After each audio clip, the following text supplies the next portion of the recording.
Donc, bonjour à tous, bienvenue pour notre conférence mensuelle. Avant de commencer, quelques mots pour présenter notre association. Argos 2001 est une association nationale reconnue d'intérêt général qui aide les personnes atteintes de troubles bipolaires et leurs proches. Notre siège social se trouve à Paris et nos antennes sont réparties dans l'Hexagone, en Polynésie française et à La Réunion. Partout, des bénévoles proposent leur soutien grâce à nos lignes d'écoute téléphoniques nationales et locales, nos entretiens individuels, nos groupes de parole, que ce soit en virtuel ou en présentiel. Vous pouvez retrouver les modalités de ces interventions, les coordonnées des antennes, les événements et le calendrier des activités sur notre site web www.argos2001.net. À côté de ses activités fondatrices, Argos 2001 organise chaque mois une conférence comme celle d'aujourd'hui et chaque année, le 30 mars, la journée mondiale des troubles bipolaires. Vous pouvez aussi les retrouver en replay sur notre chaîne YouTube. Bonne conférence! Merci, Émilie. Eh bien, alors, je vous présente, pour ceux qui ne le connaîtraient pas, le docteur Guillaume Font, qui est psychiatre à Marseille, hein, dans les hôpitaux de Marseille, si vous n'avez pas bougé depuis qu'on vous a accueilli, c'est-à-dire il y a bientôt 4 ans, hein, c'était au début de votre carrière, si j'ose dire. Vous êtes aussi docteur en biologie cellulaire et moléculaire, enseignant et chercheur, et vous êtes cofondateur d'Origine Care. Bon, vos livres, nous n'en parlons pas, puisque ce soir, vous allez nous parler de la psycho et nutrition du trouble bipolaire. Et je voulais vous présenter les excuses de notre président, qui ne peut pas être là ce soir pour des raisons familiales.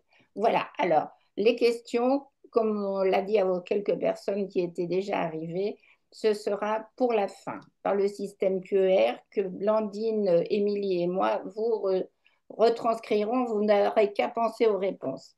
C'est à vous.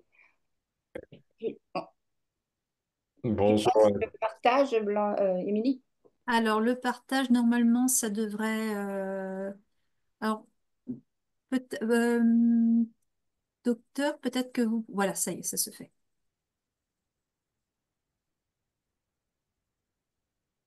On voit votre écran.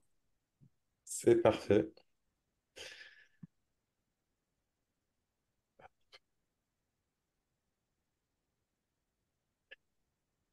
Bonjour à tous et à toutes. Je suis vraiment ravi de vous retrouver. Effectivement, le temps passe si vite. Ça fait déjà 4 ans la dernière fois que je suis venu vous parler. Alors, vous me rajeunissez parce que c'était pas le début de ma carrière, hein. Ça fait déjà une quinzaine d'années que je suis psychiatre, mais ça me fait plaisir parce qu'effectivement, le domaine de la psychonutrition, lui, est un domaine très jeune. Effectivement, qui a une quinzaine d'années, et une quinzaine d'années en sciences, c'est très jeune. Donc aujourd'hui, je reviens vous parler suite donc à l'actualité, hein. On le sait tous, Nicolas Demorand a publié son livre qui a été un tremblement de terre dans le monde médiatique, donc révélant sa bipolarité. Je pense que c'est une très bonne chose, c'est un acte de courage très important. Donc, je pense que ça va vraiment changer la donne en fait sur la vision du trouble bipolaire. Et j'ai eu la chance d'être à ses côtés dans l'émission Grand Bien vous fasse, où j'ai été interrogé sur les données de la psychonutrition du trouble bipolaire. Et donc, je vais vous présenter ce que dit la science actuellement sur ces données. Alors, on va commencer par ce qu'est la psychonutrition. La psychonutrition, c'est l'influence de la nutrition, c'est-à-dire des aliments et des nutriments, sur la santé mentale, stress, anxiété, dépression, troubles de l'attention, troubles du sommeil, déclin cognitif. Et donc tout ceci concerne l'ensemble des pathologies mentales, y compris le trouble bipolaire. Mais on va voir en quoi c'est important de faire la distinction entre ce qui relève spécifiquement du trouble bipolaire et ce qui relève de la physiologie de notre cerveau et de notre intestin, parce qu'on va voir que l'intestin joue un rôle très important, puisque finalement, les personnes qui ont un trouble bipolaire sont aussi des êtres humains comme les autres, qui ont un cerveau et un microbiote. Et donc, on va voir à la fois les spécificités et les points communs entre le trouble bipolaire et le reste de la population, puisque ça va être assez important pour notre réflexion aujourd'hui. Alors, avant qu'il y ait des personnes qui crient le roi est nu, donc comme il a été présenté en introduction, je suis à la fois docteur en psychiatrie et en biologie cellulaire et moléculaire, et j'ai aussi cofondé une start-up parce qu'en 2024, j'ai décidé de passer à l'action. Donc, c'est très récent, hein, donc c'est 2024, alors que je communique sur la psychonutrition depuis des années. Mais il se trouve que j'étais responsable du centre expert pour la dépression résistante, ce qui m'a aussi donné l'occasion de recevoir beaucoup de personnes qui avaient des suspicions de bipolarité. Et donc, je faisais des recommandations dans mes rapports qui faisaient plusieurs dizaines de pages sur les nutriments essentiels recommandés. C'est ce que je vais vous présenter aujourd'hui. Et ces données évoluent d'année en année parce que c'est un domaine de recherche qui est très dynamique. Et ça, c'est pour un chercheur, et un chercheur et médecin, c'est vraiment jouissif parce qu'en fait, il y a tout le temps des nouveautés, de l'actualité. Et donc, ça veut dire qu'on avance, qu'on progresse dans la compréhension, dans la connaissance. Donc moi, pour préparer cette conférence et pour le livre Bien nourrir son cerveau que je vais vous présenter, donc j'ai mis 1 an et demi à travailler sur Bien nourrir son cerveau, à faire la revue des données de la littérature. Et donc j'ai aussi réactualisé pour aujourd'hui l'état des connaissances. Et il y a toujours des nouvelles choses à découvrir. Et ça, c'est vraiment exaltant. Donc en fait, j'ai cofondé cette startup. Donc il y aura des personnes qui pourraient dire oui, il y a un conflit d'intérêts. Alors le conflit d'intérêts, c'est quand un médecin reçoit de l'argent rémunéré par un laboratoire pour vanter les mérites des produits du laboratoire. Moi, il se trouve qu'il n'y a pas de laboratoire. C'est moi qui ai créé ma startup en fait. Donc c'est pas exactement la même chose. Et la raison pour laquelle je l'ai fait, c'est parce que moi, je trouvais pas les solutions que je recommandais aux personnes que je voyais. Donc, en fait, les personnes me disaient, c'est super les livres et les conférences, mais à un moment donné, il faut proposer des solutions. Et j'étais bien d'accord. Et en fait, pendant des années, je me suis dit comment passer à l'action. Voilà, j'ai eu l'opportunité de passer à l'action, ce qui est rare dans la vie d'un médecin. Et donc, les opportunités, il ne faut pas les rater. Et donc, j'ai jamais reçu autant de messages de gratitude que depuis que j'ai cofondé cette startup. Donc, je ne regrette absolument pas de l'avoir fait.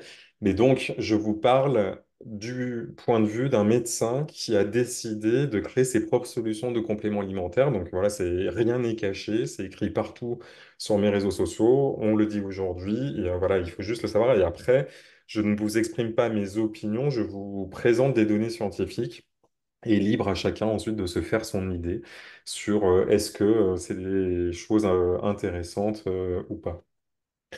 Alors, comment tout a commencé pour moi dans la révolution conceptuelle qui a conduit au livre Bien nourrir son cerveau, ça a été les publications en 2022 de la Fédération des sociétés internationales de psychiatrie biologique. Donc, ça s'appelle la WFSBP, c'est très connu des psychiatres, moins du public. Donc, en fait, dans chaque pays, il y a une société de psychiatrie biologique. En France, c'est l'AFPBN, l'Association française de psychiatrie biologique, et toutes ces sociétés se réunissent dans un consortium international qui s'appelle la WFSBP. Et ce consortium a réuni 31 experts issus de 15 pays différents partout à la surface de la planète. Et j'insiste là-dessus parce que c'est ça qui crée l'originalité des recommandations. C'est que ce n'étaient pas des pays occidentaux uniquement, en fait. Il y avait beaucoup de pays d'Asie et du Moyen-Orient également.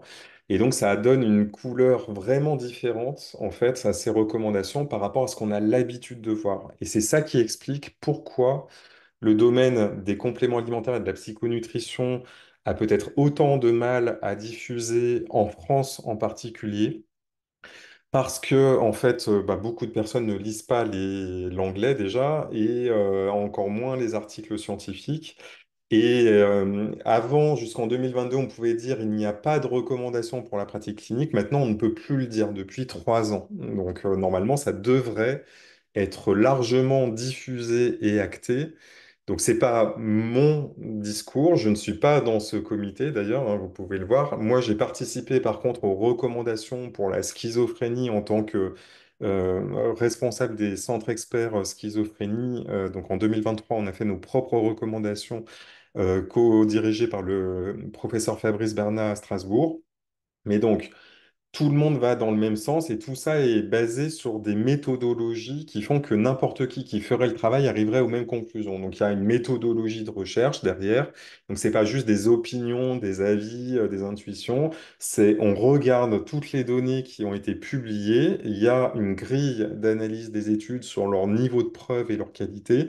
Et à la fin, on arrive à des recommandations pour la pratique clinique. Et j'insiste là-dessus, c'est que pour avoir une intervention efficace dans le soin, il faut, un, les données scientifiques, donc ça, c'est ce que je vais vous présenter. Deux, l'expérience du clinicien, donc il faut la formation des professionnels, et c'est sûrement ce qui va arriver dans les questions après, c'est comment on fait pour trouver un médecin qui est formé à la psychonutrition, c'est très compliqué. Donc c'est pour ça que je communique beaucoup sur les réseaux sociaux, sur YouTube, sur Instagram, avec les livres dans lesquels je synthétise les données. Et donc, je suis aussi formateur à l'Agence nationale du développement professionnel continu, donc pour la formation médicale continue, dont on sait qu'elle est insuffisante. Et donc après, bah, c'est par vous, par les associations, par les personnes concernées, par leurs proches, que les médecins s'informent aussi. C'est quand un patient dit ah ben, est-ce que vous connaissez les travaux de la psychonutrition? Ce qui fait aussi que que je peux peut-être agacer certains collègues qui ont d'autres choses à faire que de lire les travaux, mais en même temps, une fois qu'on connaît les données, ça change vraiment beaucoup de choses potentiellement dans la pratique. En tout cas, moi, ça a révolutionné complètement ma façon d'aborder la santé mentale et je reçois quotidiennement des messages de personnes qui me remercient pour ça parce que ça change aussi le regard sur la santé mentale et ce qui se passe concrètement dans notre corps, dans notre cerveau et dans notre intestin. Alors, que concluent ces recommandations? Donc, je vous fais vraiment une synthèse parce qu'on a peu de temps aujourd'hui et puis je préfère laisser du temps vraiment aux échanges, aux questions, aux interactions. Donc, en substance, les données qui sont les plus solides concernent la dépression unipolaire, hein, donc non bipolaire. Et en même temps, c'est très intéressant parce qu'on va voir qu'il y a des points communs avec la dépression bipolaire et notamment vis-à-vis des oméga 3. Donc en fait, ce que concluent ces recommandations, c'est qu'on peut déjà recommander avec le niveau de preuve maximal la prescription d'oméga 3, en particulier d'EPA entre 1 et 2 grammes par jour pour la dépression et on va voir que c'est le cas aussi pour la dépression bipolaire. Donc sous forme de complément alimentaire, hein, très clairement, c'est pas juste manger des sardines. Et également, maintenant, la vitamine D a augmenté son niveau de preuve, parce qu'on a eu des publications depuis ces recommandations qui confirment l'efficacité de la vitamine D dans la dépression unipolaire. Par contre, on n'a pas encore les données dans la dépression bipolaire. Et on va voir dans la dépression bipolaire, en fait, qu'il y a eu un essai contrôlé randomisé avec 25 participants qui conclut à des résultats non significatifs. Mais en fait, il y a plein de choses qui peuvent expliquer ça. On va voir pourquoi. Le méthylfolate, c'est une forme de B9 active qui a confirmé son efficacité avec un niveau de preuve un peu moindre, puisque là, on est sur l'ordre de 4 à 6 essais contrôlés randomisés selon les critères d'inclusion. Et le zinc aussi, en supplément, a confirmé son efficacité. Et là, on est sur 4 essais contrôlés randomisés avec des méta-analyses qui confirment l'efficacité pour ces 4 nutriments. La méta-analyse, c'est des combinaisons d'essais contrôlés randomisés contre placebo. Donc, ça veut dire que c'est plus efficace que le placebo. Ça, c'est très important. Parce que ça, on peut facilement se dire, ah bah oui, les compléments alimentaires, c'est du placebo. Bah non, en fait, hein, on a les preuves que ça fait mieux que du placebo. Et par contre, la tolérance, elle est extrêmement bonne et surtout par rapport aux médicaments. Alors, pour clarifier un autre point très important, je ne suis pas anti-médicament, je ne recommande à personne d'arrêter son traitement. Et s'il y a un sujet sur des modifications de traitement, bien sûr, il faut toujours le faire en décision partagée avec son médecin. Et quand le médecin ne sait pas répondre sur les compléments alimentaires, demander à son pharmacien, c'est la meilleure chose à faire parce que les pharmaciens souvent sont bien formés sur les compléments alimentaires. Donc s'il y a un sujet sur est-ce que je dois ou pas prendre un complément alimentaire, toujours en parler avec son médecin et ou son pharmacien. Et donc, j'enseigne aussi la psychopharmacologie. Donc, moi, je n'ai aucun problème, en fait, avec toutes les interventions. C'est-à-dire que pour moi, là, un nutriment concentré, ce qu'on appelle un nutraceutique, donc un complément alimentaire, c'est un levier d'action parmi les autres. On va voir qu'il y a d'autres leviers d'action autour de la nutrition qui sont l'alimentation, par exemple. Il y a évidemment aussi l'activité physique, la lutte contre la sédentarité, ce qui n'est pas la même chose que l'activité physique. Donc, c'est augmenter le temps passé debout ou en déplacement, la lutte contre la sédentarité. L'exposition à la luminosité, la connexion à la nature, la connexion en présentiel à des personnes inspirantes, donc limiter les personnes toxiques. Tout ceci influence notre santé mentale et notre risque de dépression. Donc, je ne dis pas que les compléments alimentaires sont l'alpha et l'oméga de la santé mentale. Je dis juste que c'est un des leviers d'action qui peut être vraiment utile, notamment quand on a des problèmes inflammatoires ou de stress oxydatif, on va le voir, ou quand on a des problèmes de motivation, notamment pour l'activité physique, par exemple, parce qu'il faut bien commencer quelque part dans les leviers d'action, et parfois c'est plus simple de prendre un complément alimentaire que de modifier des habitudes alimentaires. Ça, c'est les études qui le montrent, hein. 80% des Français n'atteignent pas les recommandations alimentaires. Donc, quand on dit il suffit de bien manger pour être en bonne santé, c'est pas aussi simple que ça et on va voir pourquoi. Alors, petit détour sur la question qui m'est souvent posée sur les oméga 3. Il ne faut pas se tromper d'oméga 3 quand on se pose la question de quels sont les oméga 3 dont j'ai besoin. Donc, les oméga 3, ce sont des acides gras essentiels que notre corps ne peut pas synthétiser. Donc, il faut absolument qu'ils soient apportés par l'alimentation. Et il y a souvent une confusion en fait sur les oméga 3 d'origine végétale qu'on trouve dans des huiles raffinées, par exemple comme l'huile de colza qui en fait sont de l'ALA et qui se transforment à moins de 10% en EPA et à moins de 1% en DHA. Or, c'est le DHA dont notre cerveau a besoin pour la fluidité des membranes de ses neurones. Donc ça, c'est vraiment une donnée très importante. Notre cerveau a besoin de DHA pour la structure même de ces neurones. Les deux endroits dans le corps où on trouve beaucoup de DHA, c'est dans les neurones et dans la rétine. Donc c'est pour ça que les ophtalmologues aussi, pour la prévention de la dégénérescence maculaire liée à l'âge, recommandent également la prise régulière de DHA. Et après, on va voir le problème, c'est où est-ce qu'on trouve du DHA dans l'alimentation. Et l'EPA, lui, en fait, c'est l'oméga 3 qui a le vent en poupe en santé mentale, notamment dans la dépression et dans la dépression bipolaire, mais également dans le trouble borderline, donc dans tous les troubles de régulation de l'humeur, mais également dans la dimension émotionnelle de la schizophrénie. Donc nous, on a recommandé également les oméga 3 en adjuvant, en traitement adjuvant des antipsychotiques dans la schizophrénie. Et donc pour le trouble bipolaire, bien sûr, tout ce que je vous dis, c'est en adjonction au traitement habituel, c'est-à-dire au régulateur d'humeur. C'est aussi pour ça que les effets observés, ils sont un peu moins importants que si les nutriments étaient administrés seuls, ce qui n'a pas été étudié en pratique parce que comme le traitement de référence en fait est le régulateur d'humeur, ben, en fait il n'y a pas de éthiquement il n'est pas possible de proposer des essais où on proposerait les nutriments seuls dans le trouble bipolaire. Donc c'est toujours en adjonction au traitement habituel, c'est-à-dire le régulateur d'humeur. Donc en fait, le DHA, c'est pour retenir des idées simples, hein, donc c'est un oméga 3 pour la structure et la fluidité des neurones, alors que l'EPA, c'est un oméga 3 plus pour l'inflammation. Il va diminuer l'inflammation et moduler le système immunitaire. Et donc c'est ça qui explique les différences d'efficacité qu'on peut observer en santé mentale.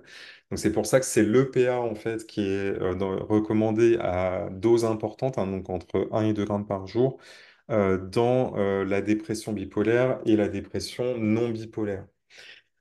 Alors, où est-ce qu'on trouve de l'EPA et du DHA dans l'alimentation? C'est dans les poissons gras. Et il y a des problèmes dans les poissons gras, puisqu'en fait, ces poissons gras, maintenant, ils sont de plus en plus contaminés par des polluants éternels comme les PFAS, par des métaux lourds comme le méthylmercure et le cadmium, et par des microplastiques. Donc en fait, il y a un vrai sujet pour savoir s'il est encore bon pour le cerveau de consommer régulièrement des poissons gras. Donc ça, c'est un vrai sujet de santé publique. Et il y a un autre point, en fait, c'est que les poissons gras que nous consommons sont majoritairement désormais des poissons d'élevage et que ces poissons d'élevage sont de moins en moins nourris, alors que ce sont des poissons carnivores, le saumon et le thon, ils sont de moins en moins nourris avec des farines et des huiles animales et de plus en plus avec des farines et des huiles végétales. Or, ce ne sont pas les poissons qui synthétisent les oméga 3, c'est les microalgues dont ils se nourrissent Et donc, en fait, la teneur en DHA et en EPA des poissons va diminuer puisque donc les farines et les huiles végétales dont ils sont nourris ne contiennent pas de DHA et d'EPA parce que c'est végétal, si vous avez suivi mon raisonnement. Et donc, en fait, quand on mange du poisson gras, ben, on a de moins en moins d'oméga 3 dans l'alimentation. Donc, en fait, la solution se situerait plutôt, on va le voir, du côté des algues. Un autre exemple du fait que l'alimentation ne suffit plus à couvrir nos besoins, c'est la vitamine D. Donc maintenant, on a découvert, ça c'était il y a à peu près une quinzaine d'années, des récepteurs à la vitamine D dans le cerveau qu'on appelle les VDR, hein, vitamine D récepteurs.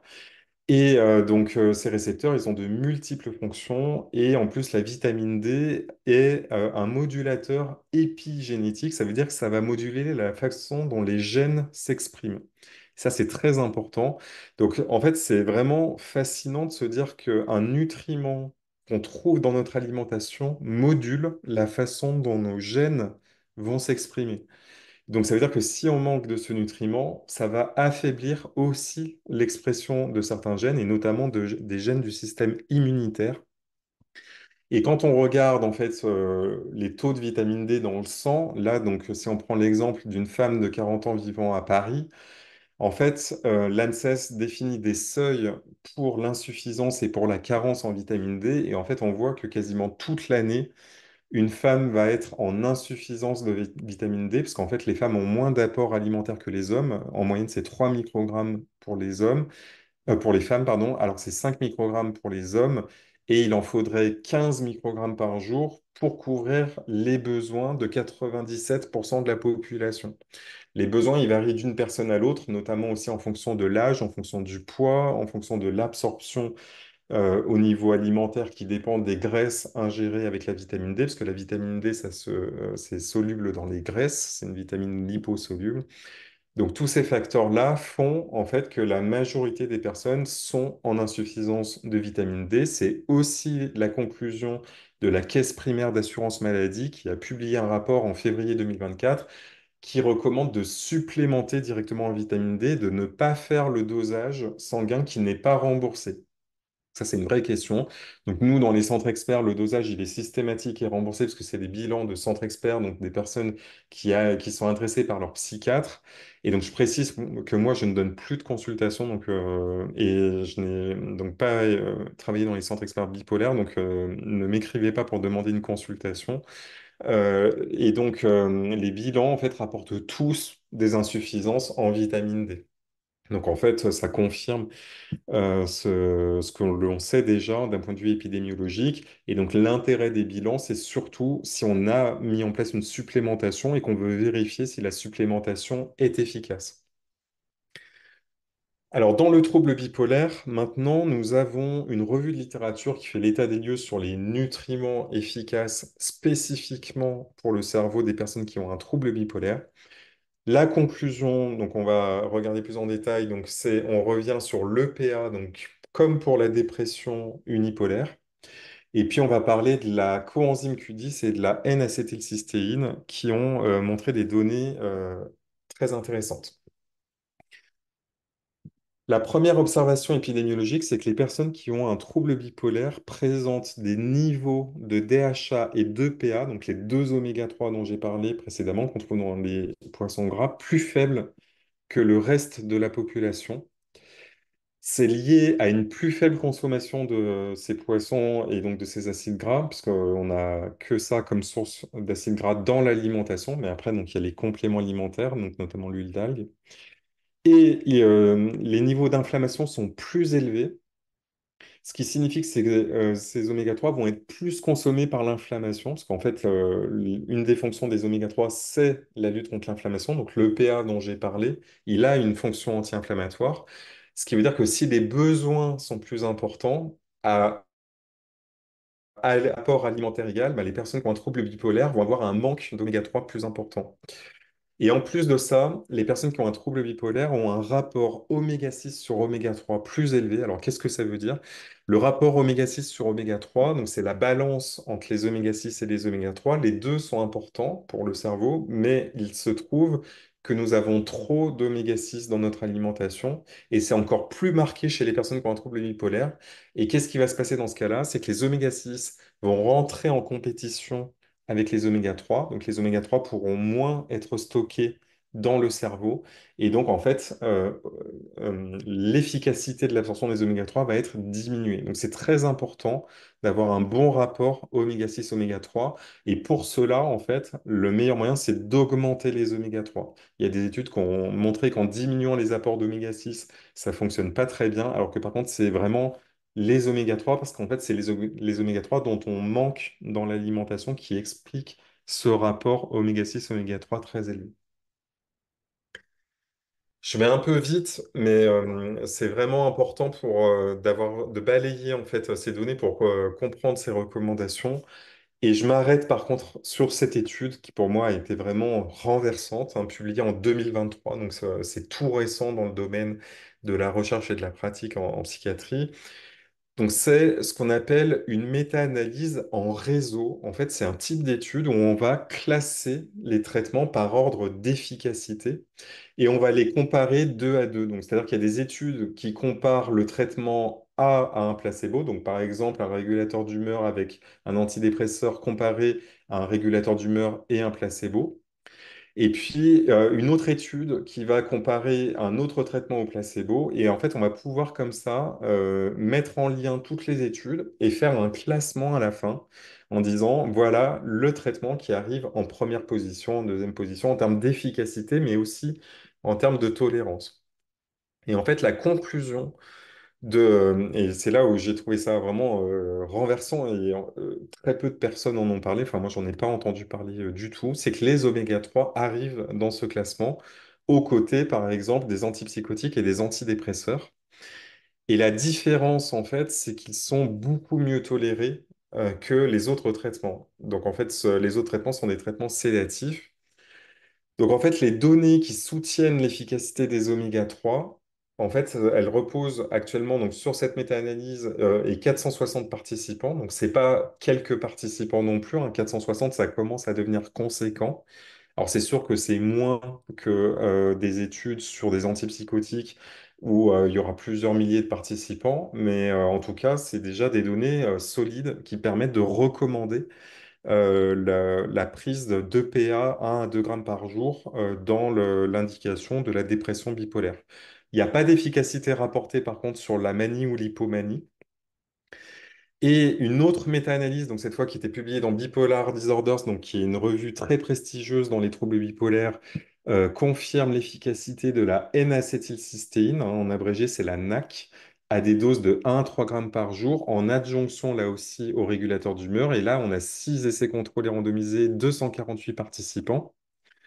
Et puis, on a un essai qui a été publié en 2018 qui conclut à l'efficacité de la coenzyme Q10 à la dose de 200 mg par jour, ce qui est une dose assez élevée pendant 8 semaines. Et donc, on va voir, donc c'est un seul essai contrôlé randomisé qui n'a pas été répliqué depuis. Donc, en fait, il faut toujours avoir à l'esprit à la fois l'efficacité et la tolérance, hein, la génération d'effets indésirables. Et donc, en fait, si on regarde ce profil-là, c'est les oméga 3 qui deviennent le traitement de choix en adjonction dans la dépression bipolaire, puisqu'ils ont une efficacité qui est modérée, par contre, ils ont une tolérance qui est parfaite. Donc, à part le fait d'avoir des reflux d'odeur d'huile, à part ça, en fait, il n'y a quasiment pas d'effet indésirable. Et donc, en tout cas, ils sont toujours bénins et surtout, il n'y a pas de prise de poids et pas d'effet sédatif, contrairement à la plupart des autres traitements qui ont rapporté une efficacité. Et je m'arrête là-dessus. C'est très important parce que quand on regarde juste des scores d'efficacité, en fait, on peut avoir l'impression qu'un traitement est efficace parce qu'il est sédatif. Et en fait, la sédation va faire baisser des symptômes, notamment par exemple sur la phase maniaque, hypomaniaque, mais y compris aussi sur des symptômes dépressifs. En fait, la personne va plus dormir et donc va avoir moins peut-être de plaintes, par exemple, en termes d'agitation, de souffrance psychique. Mais en fait, ça vient du fait qu'elle est sédatée et qu'elle va prendre du poids parce que son métabolisme est ralenti. Donc en fait, ce n'est pas un effet satisfaisant, entre guillemets.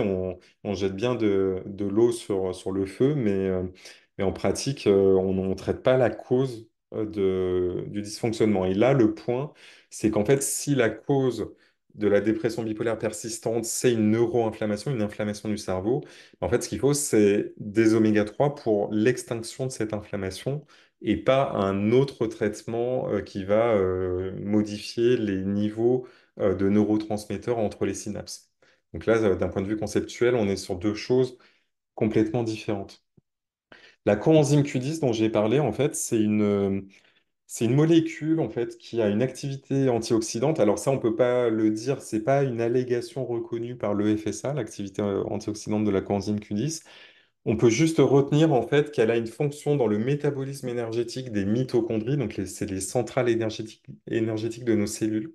Et il y a un nouveau courant de recherche qui reconceptualise le trouble bipolaire comme un trouble du métabolisme énergétique. C'est-à-dire que en phase up, hypomanie ou manie, on aurait une activation du métabolisme énergétique et en phase down, donc la dépression, on aurait au contraire un ralentissement du métabolisme énergétique et donc il y aurait cette dérégulation du métabolisme énergétique et qui pourrait expliquer l'activité de la coenzyme Q10 dans le trouble bipolaire. Donc je rappelle que c'est un seul essai contrôlé randomisé contre placebo. Donc ces résultats doivent être répliqués, mais en tout cas c'est très intéressant d'un point de vue de la recherche et des promesses pour les nouveaux traitements du trouble bipolaire. Alors passons maintenant sur la partie alimentation et santé mentale et notamment sur l'axe intestin-cerveau, dont beaucoup de personnes ont entendu parler. Je rappelle très rapidement. Donc, en fait, nous avons un microbiote intestinal, donc c'est environ 200 grammes de bactéries qui tapissent notre intestin, qui sont engluées dans un mucus qui protège la barrière de notre intestin. Et donc, quand ce microbiote et ce mucus sont altérés, notamment par une alimentation ultra transformée, donc bourrée de sucre raffiné, de graisses saturées, d'additifs alimentaires comme des émulsifiants qui vont attaquer le mucus, tout ceci provoque une inflammation locale qui va ensuite se propager au niveau du sang avec une augmentation de la perméabilité de l'intestin et qui va créer une inflammation de bas grade, un affaiblissement du système immunitaire. Et puis ce microbiote, il a aussi une fonction dans la stimulation du nerf vague, donc le plus long nerf de l'organisme qui a une fonction parasympathique, donc c'est une fonction d'apaisement, de relaxation, de digestion. Et en fait, dans notre mode de vie moderne, il y aurait un affaiblissement du système parasympathique et au contraire une sursollicitation du système sympathique, c'est-à-dire du système de la lutte, de la fuite, en fait. Donc, c'est le système de l'hypervigilance avec notre mode de vie moderne qui ne respecte pas notamment nos rythmes physiologiques, notamment nos rythmes de sommeil mais également nos besoins alimentaires et nos besoins d'activité physique. Alors, actuellement, les données de la science sont consensuelles pour dire que l'alimentation ultra transformée aggrave la santé mentale. Donc notamment en augmentant les risques de dépression et d'anxiété. Donc ça, c'est très bien démontré dans des études d'observation, parce qu'on ne peut pas éthiquement faire des essais d'intervention pour faire manger aux gens des aliments ultra transformés. Et en tout cas, les études d'observation sont très claires sur le fait que plus la proportion d'aliments ultra transformés augmente dans l'alimentation, et plus le risque de déclencher une dépression ou des troubles d'anxiété augmente. À l'inverse, l'alimentation méditerranéenne diminue le risque de faire une dépression. Ça a été montré à la fois dans des méta-analyses d'observation, quand on regarde ce que les gens mangent et leur risque de déclencher une dépression sur le plan prospectif, donc le suivi dans le temps. Il y a notamment une méta-analyse de Tasnim Akbarali, une chercheuse à Montpellier, en fait, qui a été publiée en 2018 dans Molecular Psychiatry, qui le montre. Et on est passé au niveau des essais d'intervention, parce que là, éthiquement, on peut proposer aux personnes une alimentation méditerranéenne, parce que donc a priori c'est bon pour leur santé, et on confirme, donc il y a 5 essais contrôlés randomisés, plus de 1500 participants, qui confirment l'efficacité d'une alimentation méditerranéenne sur les symptômes de dépression. Donc là, on n'est pas dans le trouble bipolaire, on est dans la dépression. Et en fait, la dépression, c'est donc un trouble transversal en psychiatrie qui concerne beaucoup de troubles mentaux. Et donc, on n'a pas les données pour la dépression bipolaire, mais en pratique, toutes les personnes qui ont des symptômes dépressifs devraient pouvoir bénéficier de ces modifications alimentaires, en rappelant que la proportion d'alimentation ultra transformée en France en 2025, c'est 31%. On est dans les pays intermédiaires. En fait, il y a des pays au nord de l'Europe qui ont plus d'aliments ultra transformés, comme la Suède, et donc à l'ouest aux États-Unis. Et par contre, il y a des pays qui en ont moins. En Italie, en Espagne, on est plutôt autour de 20%. Donc en fait, le pourtour méditerranéen, bah, en fait, l'alimentation méditerranéenne est moins transformée également, et ça fait partie des effets qui peuvent être thérapeutiques. On va voir pourquoi, parce qu'elle est plus riche en fibres, plus riche en nutriments, et donc moins riche en additifs, en sucres raffinés, qui sont inflammatoires et vont perturber notre microbiote. La question qui se pose actuellement dans l'alimentation, c'est quid de l'alimentation cétogène, c'est-à-dire une alimentation sans aucun sucre, que ce soit des sucres rapides ou complexes. Et donc, on va regarder un peu ce qu'il en est et pourquoi on se pose cette question. Pourquoi est-ce que le trouble bipolaire, c'est un trouble qui est particulièrement concerné par la question du métabolisme? Donc, c'est un trouble qui touche 1 à 2% de la population. Et on sait hein, très clairement que dans le trouble bipolaire, il y a une augmentation du surpoids, de l'obésité, de la résistance à l'insuline. Et l'insuline, c'est une hormone très importante pour le métabolisme du sucre, pour le métabolisme énergétique en général et pour la santé mentale. Et ça, c'est quelque chose qui n'est pas encore assez intégré dans le raisonnement et le soin en santé mentale. Il faut traiter la résistance à l'insuline, y compris avant le déclenchement d'un diabète.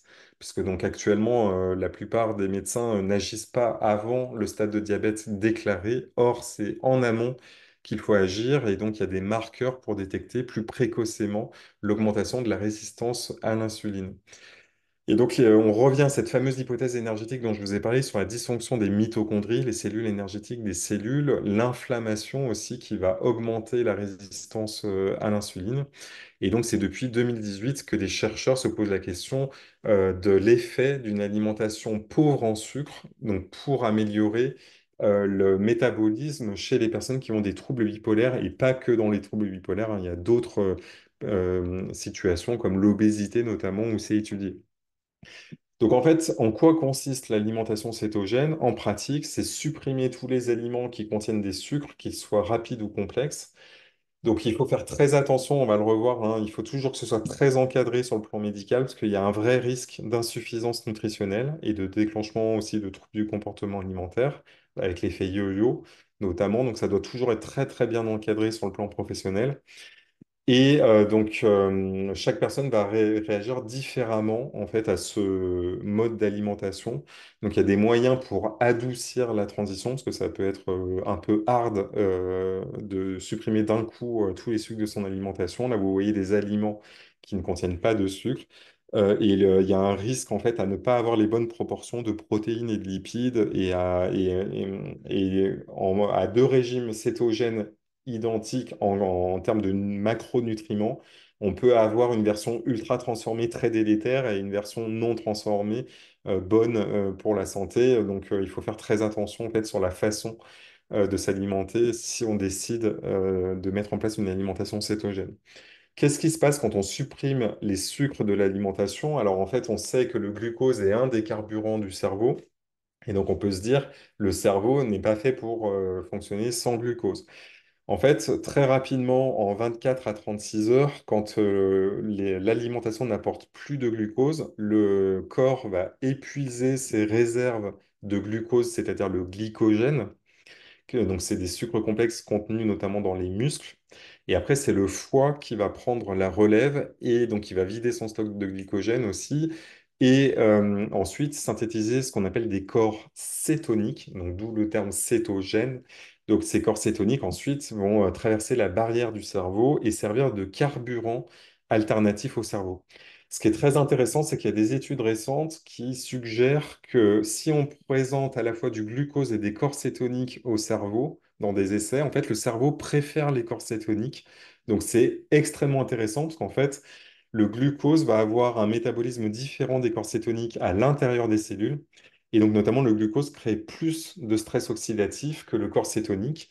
Et c'est comme ça qu'on explique l'effet antioxydant, donc diminution du stress oxydatif et de la neuroinflammation induite par le régime cétogène. Je rappelle à la base que ce régime cétogène, il est très ancien, hein. Ça fait plus de 100 ans qu'on le connaît, puisqu'on a observé son efficacité sur les épilepsies résistantes à la base, donc ça vient de la neurologie. Donc il avait déjà une indication thérapeutique il y a plus de 100 ans. Donc en fait, on sait en fait que le cerveau peut fonctionner avec cette alimentation. Ensuite, il faut faire vraiment très attention sur les apports nutritionnels et il ne faut pas le faire tout seul chez soi, hein. J'insiste là-dessus. Toujours, ça doit toujours être encadré par un professionnel de santé formé. Et donc en fait, ce qu'on observe sur les données animales, c'est que dans le cerveau soumis au corps cétonique, à l'alimentation cétogène, on a une augmentation du GABA, qui est le neurotransmetteur de la relaxation, donc en fait qui est aussi celui qui est visé par les anxiolytiques, et une diminution du glutamate excitateur. Donc c'est ça qui expliquerait l'effet potentiellement stabilisateur en plus de l'amélioration de la signalisation mitochondriale. Donc, on a vu cette question des mitochondries, du métabolisme des mitochondries. Donc, c'est ça qui pourrait expliquer que ça pourrait être un mode d'alimentation particulièrement intéressant pour les personnes qui ont un trouble bipolaire qui ne répond pas, par exemple, aux régulateurs d'humeur ou qui ont des problèmes métaboliques associés, en fait, à leur trouble bipolaire ou à leur traitement. Donc en fait, pour l'instant, on en est au stade où il y a plusieurs études préliminaires qui ont été conduites avec des résultats très encourageants. Donc notamment des améliorations modérées. Donc j'insiste sur le modéré, hein, parce que donc, ce sont des personnes qui ont déjà un traitement pour le trouble bipolaire, à qui on propose de rentrer en alimentation cétogène. Donc c'est pour ça que les effets pourront jamais être plus que modérés, parce qu'il y a déjà les effets du traitement médicamenteux. Et donc à la fois sur les symptômes maniaques et dépressifs.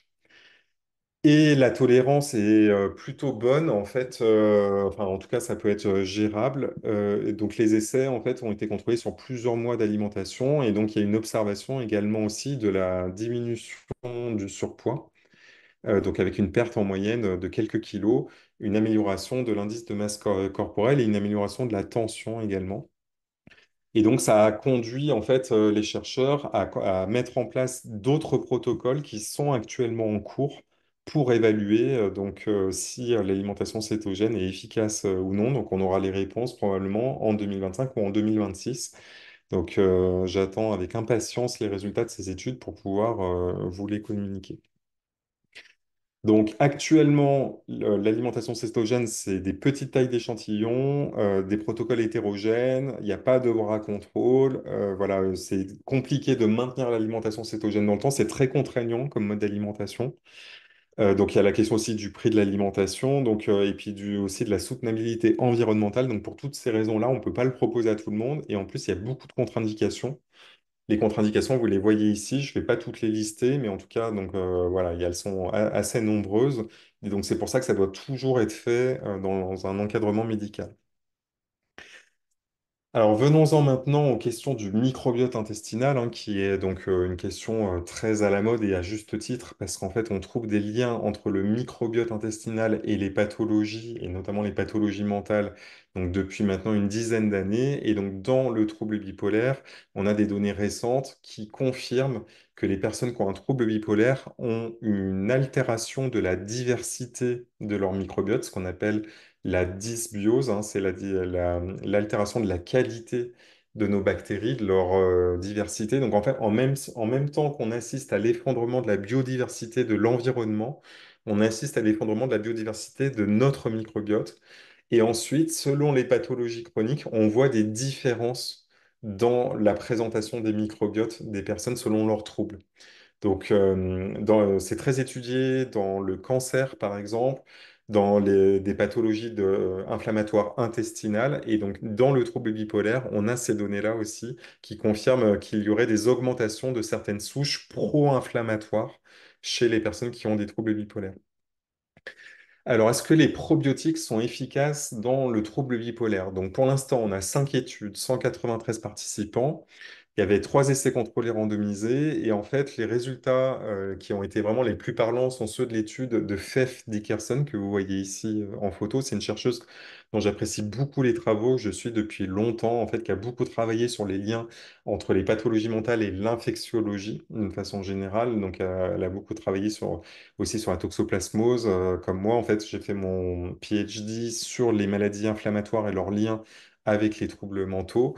Et donc, dans cet essai contrôlé randomisé, elle trouvait que l'administration de probiotiques diminuait de moitié les réhospitalisations en psychiatrie des personnes qui avaient des troubles bipolaires. Donc, c'est des résultats quand même assez marquants. Donc, dans les durées des études, c'est souvent une question qui m'est posée, combien de temps il faut prendre les probiotiques? Alors, normalement, l'effet des probiotiques, il s'arrête à l'arrêt de la prise des probiotiques, puisque les probiotiques ne s'implantent pas durablement dans le microbiote, sauf s'il y a des protocoles particuliers qui ne sont pas recommandés pour l'instant, parce qu'il y a des risques aussi à altérer le microbiote en place. Donc en fait, ce qu'il faut regarder, parce que la question aussi, c'est est-ce qu'il faut changer, quel probiotique il faut prendre et est-ce qu'il faut en changer régulièrement? Bah, en fait, la réponse est plutôt de trouver le probiotique qui est efficace pour soi et ensuite de le maintenir parce que l'effet disparaît dans les jours ou les semaines qui suivent l'arrêt de la prise du probiotique, puisqu'ensuite le microbiote initial reprend le dessus, entre guillemets. C'est actuellement ce qu'on pense d'un point de vue des données scientifiques sur les effets des probiotiques sur le microbiote. Les probiotiques, je rappelle que ce sont des bactéries vivantes encapsulées.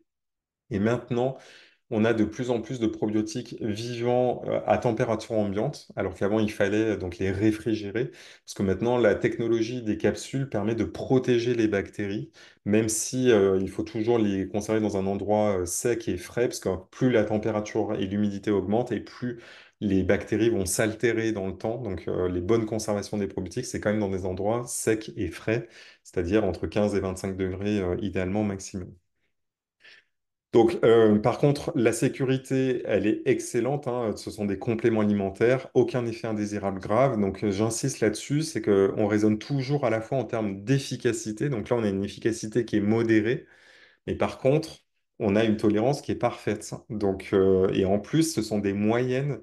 Donc en fait, on essaye de comprendre maintenant qui sont les gens qui vont le mieux répondre aux probiotiques. Donc bien sûr, on va essayer de comprendre s'il y a des marqueurs dans le microbiote qui permettent de recommander à certaines personnes la prise de probiotiques, mais on n'en est pas encore là pour l'instant. On n'a pas ce degré de précision-là. Comment est-ce que ça marche, les probiotiques dans le trouble bipolaire? Ben, ce sont les mêmes axes que ceux que je vous ai présentés pour l'axe intestin-cerveau, avec une modulation de l'axe du stress, notamment la synthèse du cortisol par l'axe HPA, donc hypothalamus, hypophyse surrénale. Une modulation de la neurotransmission, notamment du GABA et de la sérotonine. Donc, ce qui est fabuleux aussi, c'est de constater que les bactéries de l'intestin synthétisent des neurotransmetteurs ou des précurseurs comme le tryptophane, qui est un précurseur de la sérotonine qui va jouer un rôle très important dans l'humeur, puisque c'est celle qui est ciblée par les antidépresseurs notamment.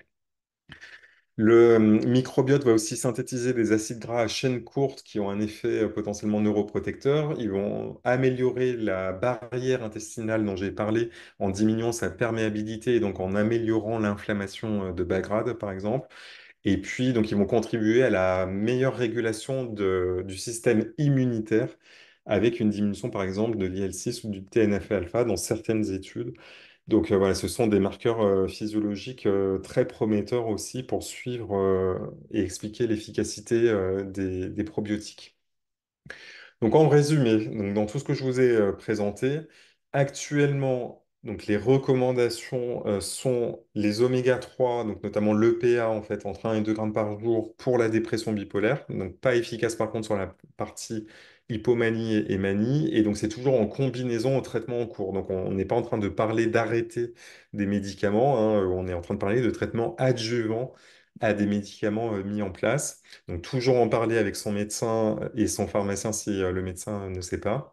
La N-acétylcystéine a montré l'efficacité dans une méta-analyse, mais elle n'est pas encore recommandée parce qu'il faut encore d'autres essais contrôlés randomisés. Même chose, la coenzyme Q10, il n'y a qu'un seul essai contrôlé randomisé, mais qui a conclu à son efficacité. Donc maintenant, il faut qu'il soit répliqué. Les probiotiques ont montré un effet modéré à la fois sur la partie manie et dépression et un essai a montré une diminution du taux de réhospitalisation. Et dans tous les cas, l'alimentation méditerranéenne est actuellement l'alimentation qui a le meilleur niveau scientifique en santé mentale en général. Et concernant l'alimentation cétogène, elle pourrait être efficace dans certaines situations de troubles bipolaires, notamment associés à des troubles métaboliques, des perturbations métaboliques, qu'elles soient initiales ou induites par les médicaments.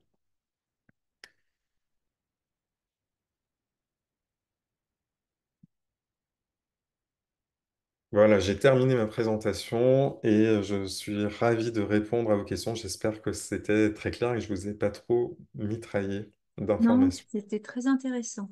Oui, oui, oui, il y Eliane. a beaucoup de choses à retenir. Oui, Beaucoup de choses, oui. C'est Mais pour ça qu'on fera un replay pour que les personnes puissent regarder plus tranquillement. oui, oui, les diapos sont superbes. Ça demande réflexion, effectivement. Bon, alors, nous, on n'a pas, nous, on écoutait, donc on n'a pas regardé, hein. Voilà. Euh, alors s'il y a des questions, je remonte un petit peu l'historique des questions parce qu'on en a un certain nombre. On a Nathalie qui demande, pourriez-vous me dire si les médicaments atteignent les organes? Quel médicament? Eh bien, je pense que ça doit être et ce que vous les proposez, compléments alimentaires. Je pense que c'est ça. Alors, maintenant, je suis prudente.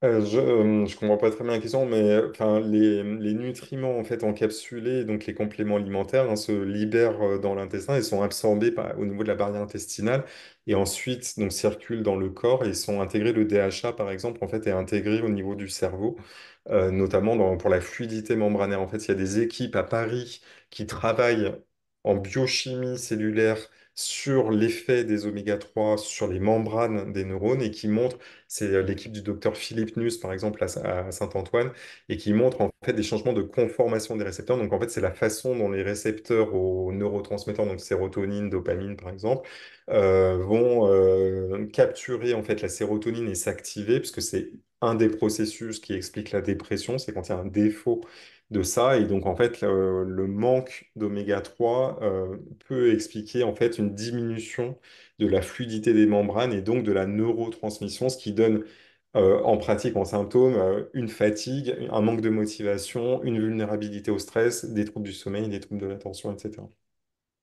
D'accord, alors, merci. moi, je vais poser la question de Cyril, qui en a plusieurs d'ailleurs.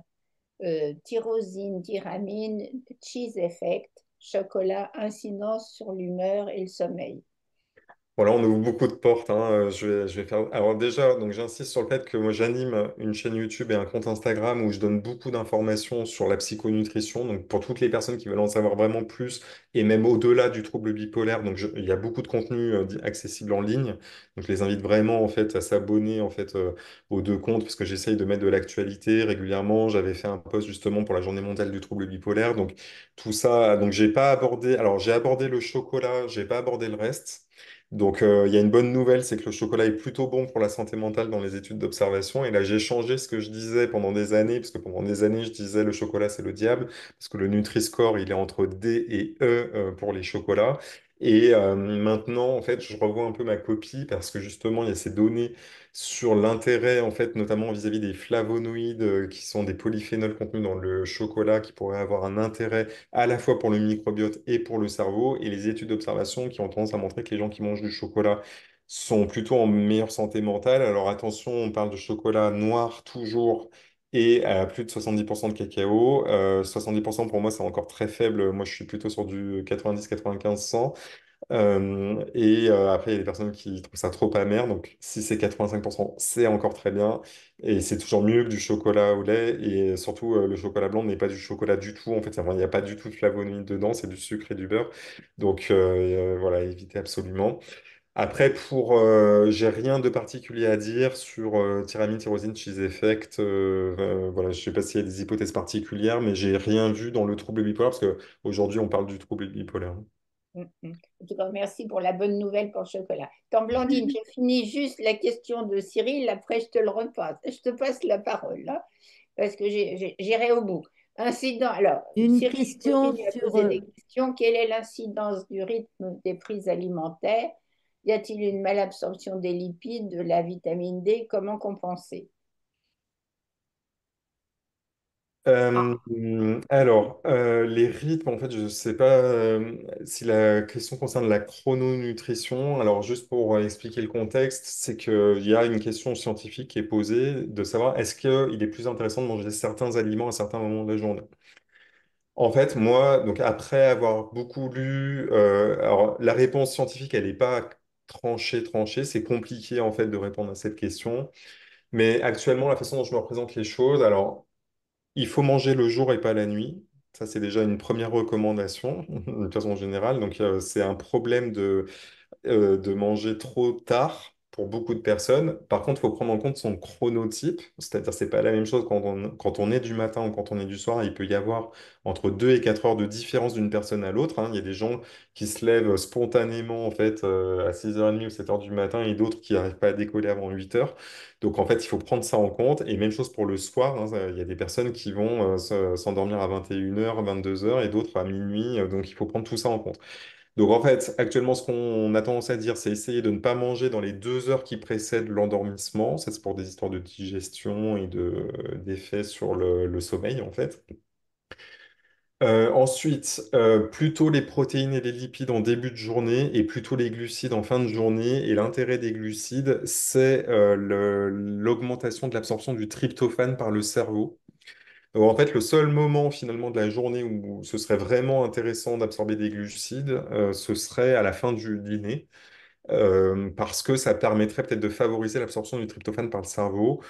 Voilà, c'est des données sur le métabolisme du cerveau. Ça ne veut pas dire que c'est obligé de le faire. Ça, c'est plus pour des personnes qui cherchent à optimiser leur endormissement, pour les gens qui ont des problèmes d'endormissement. Et on a vu aussi la question de l'alimentation cétogène, hein, qui peut avoir des bénéfices. Donc, en fait, actuellement, ce qu'on est en train de se dire, c'est que grosso modo, on aurait un capital glucide au cours de la vie, comme un capital solaire pour la peau quand on s'expose au soleil, et qu'à un moment donné, ce capital, il peut être dépassé, en fait. Donc, quand on absorbe trop de glucides trop longtemps, pendant trop d'années, et ben, il y a un moment donné où le corps, il fait un rejet, et c'est là où il y a de la résistance à l'insuline, du diabète. Je schématise, hein, c'est vraiment très, très schématique ce que je dis. Et donc, l'idée, c'est que ce serait pour ces personnes-là, entre guillemets, que supprimer les glucides pourrait être intéressant. Je mets bien des guillemets et des peut-être, hein, c'est vraiment des hypothèses de recherche actuelles. C'est très important de le souligner et très important toujours que ce soit sous encadrement médical parce que peut y avoir des risques à le faire tout seul. Donc, il faut vraiment être très, très précautionneux. Mais en tout cas, c'est des pistes qui sont explorées du côté de la diabétologie, du côté de l'obésité, de la métabologie, enfin voilà, et en santé mentale. Voilà, mais pas chez nous en fait, hein. Il n'y a pas d'essai en France. C'est pour ça que moi je communique dessus, parce que je pense que c'est important en fait qu'on soit mieux informé en France. C'est des questions qui, je trouve, sont pas assez abordées en santé mentale. D'accord, merci. Blandine. Oui, une question d'Hélène. Est-ce que ces recommandations de compléments alimentaires ne sont pas recommandables pour tous les troubles psychiques, même le TDAH et l'anxiété ou l'anxiété? Je vais répondre là pour le coup avec mon opinion, pas avec les données scientifiques, parce qu'en fait, dans les recommandations de la WFSBP, ben, finalement, il y avait quasiment que la dépression qui avait suffisamment d'essais contrôlés randomisés pour répondre à la question. Donc, par exemple, le TDAH de l'adulte, il y avait zéro. Il y a des données sur le TDAH de l'enfant, mais je ne vais pas en parler aujourd'hui, parce que je ne parle pas de la psychonutrition de l'enfant et de l'adolescent qui est très complexe, en fait, avec des données où les niveaux de preuve sont inférieurs, il y a moins de participants, donc et en plus, les enfants sont évalués par les parents, par les professeurs, et c'est pas toujours les mêmes résultats selon les parents et les professeurs. Enfin, c'est très complexe en fait la psychonutrition de l'enfant et de l'adolescent. Donc, je parle vraiment que de l'adulte aujourd'hui. Je parle par contre de l'adulte et de l'adulte du troisième âge, hein. Donc, c'est important aussi de réfléchir sur le cerveau à tous les âges de la vie, parce que si vous avez suivi en fait mon raisonnement, plus on avance dans la vie et plus le cerveau s'appauvrit en nutriments parce qu'en fait, le microbiote aussi à partir de 60 ans diminue en quantité et en qualité, ce qui diminue l'absorption des nutriments. Et puis, on paye, entre guillemets, un effet cumulatif d'un mode de vie antérieur. Donc, si on a été exposé à de la pollution, à un manque d'activité physique, à une alimentation ultra transformée, bah, plus on avance dans la vie et plus le corps, entre guillemets, se dégrade, en fait, parce il a dû faire face à ça. Et donc, c'est là où on bénéficie encore plus de la psychonutrition, entre guillemets. Après, il y a la question de est-ce qu'on peut revenir en arrière comme un fumeur qui arrête de fumer, est-ce qu'il peut récupérer ses poumons? Donc, la bonne nouvelle, en fait, c'est que les changements dans le microbiote, ils surviennent assez rapidement quand on fait des changements alimentaires. Dès 2 semaines, on a pu observer des changements dans le microbiote des personnes quand on passe d'un régime riche en sucre et en graisse à un régime riche en fibres et en protéines. Donc ça peut aller assez vite pour observer des effets dans le microbiote. Par contre, pour observer des effets sur la santé mentale, là par contre, ça prend plusieurs semaines, voire plusieurs mois, comme pour quasiment toutes les interventions. C'est la même chose pour les médicaments, hein. Parce qu'en fait, il y a une adaptation du cerveau et du microbiote en fait à la nouvelle intervention. Et donc, il y a des mécanismes génétiques de régulation. Heureusement qu'on n'est pas immédiatement sensible à ce qu'on met dans son intestin, parce que sinon, le corps n'arriverait pas à assurer une stabilité. Donc, il y a des mécanismes de régulation de tout ça. Mhm. Émilie? Oui, et j'ai une question d'Angélique qui dit peut-être une question un peu bête avec l'avancée des recherches. La maladie bipolaire pourrait être considérée à l'avenir comme une maladie inflammatoire avec un problème de microbiote et de carence, ce qui pourrait amener des problèmes psychiatriques à cause de l'inflammation, sachant qu'elle est héréditaire parfois, chimique et favorisée par des traumas. Alors, l'effet des traumas, je commence par la fin, il est intéressant parce qu'en fait, il n'y a pas d'opposition entre le fait d'avoir une maladie dont le risque augmente avec l'exposition à des traumatismes dans l'enfance et l'hypothèse inflammatoire, parce qu'en fait, justement, le psychotrauma peut induire de l'inflammation, dans le sens où l'inflammation, c'est une réponse du corps à une agression. Et l'agression, elle peut être aussi bien physique que psychique. C'est-à-dire qu'un stress psychologique peut déclencher de l'inflammation. Et ça, y compris chez des personnes qui n'ont pas de troubles de santé mentale, hein. Donc, et à l'inverse, en fait, des personnes qui déclenchent une maladie inflammatoire peuvent déclencher des problèmes de santé mentale suite à leur maladie inflammatoire, que ce soit un cancer ou une maladie chronique inflammatoire de l'intestin. Et on a eu tendance à banaliser et rationaliser les choses en disant c'est bien normal de devenir dépressif quand on a un cancer ou quand on a une maladie inflammatoire chronique de l'intestin. Or non, il y a un vrai effet biologique qui explique tout ça en fait. Et il y a des personnes qui déclenchent pas de dépression non plus après le déclenchement d'une maladie chronique inflammatoire. Et c'est là-dessus d'ailleurs qu'il y a des données en psychonutrition qui, moi, m'ont amené à la psychonutrition très intéressantes sur les effets du jeûne thérapeutique en Allemagne dans les polyarthrites rhumatoïdes inflammatoires, par exemple, qui montraient l'amélioration de l'anxiété et de la dépression chez les personnes qui avaient des polyarthrites inflammatoires, et donc avec cet effet de la privation de l'apport calorique, qui sont un peu les mêmes effets de la cétose que j'ai présenté. Donc, ça fait déjà une dizaine d'années en fait qu'il y a des chercheurs et plusieurs équipes de chercheurs, hein, c'est pas des choses isolées et marginales, qui ont proposé que le trouble bipolaire soit renommé syndrome métabolique de type 3 par référence au diabète de type 1 et diabète de type 2. Enfin, voilà, donc le lien entre trouble bipolaire et métabolisme, hein, il est très bien observé. Après, il y a la question des différents types de troubles bipolaires. Est-ce qu'on est dans la même situation en trouble bipolaire de type 1 ou de type 2? Donc ça, c'est vraiment des questions très complexes en fait, hein, de savoir si on est en face de deux situations différentes ou pas. Et donc en fait, ce qu'on essaye de développer en recherche, c'est ce qu'on appelle les biomarqueurs, donc d'essayer de justement de classifier. Alors il y a un biomarqueur qui est déjà utilisé en pratique clinique, c'est la CRP, protéine C réactive, qui est un marqueur de l'inflammation de bas grade. Donc en fait, si vous avez vu dans mes diapos, je suis passé rapidement dessus, mais en fait, les personnes qui ont une inflammation chronique de bas grade pourraient répondre encore mieux que les autres, par exemple à la N-acétylcystéine, c'est ce que suggèrent les études, qui est donc un acide aminé qui diminue le stress oxydatif et qui a un effet, donc c'est un puissant antioxydant dans le cerveau, le glutathion. Et donc voilà, on a comme ça des choses qui permettent d'orienter. Et donc moi, ce que j'ai trouvé formidable avec les recommandations de 2022 de la WFSBP que je vous ai présentées en premier, c'est qu'ils disent bien dans la dépression, en fait, que les oméga 3 sont efficaces en adjonction aux antidépresseurs, mais qui sont aussi efficaces seuls dans les dépressions inflammatoires et les dépressions associées à l'obésité et au surpoids.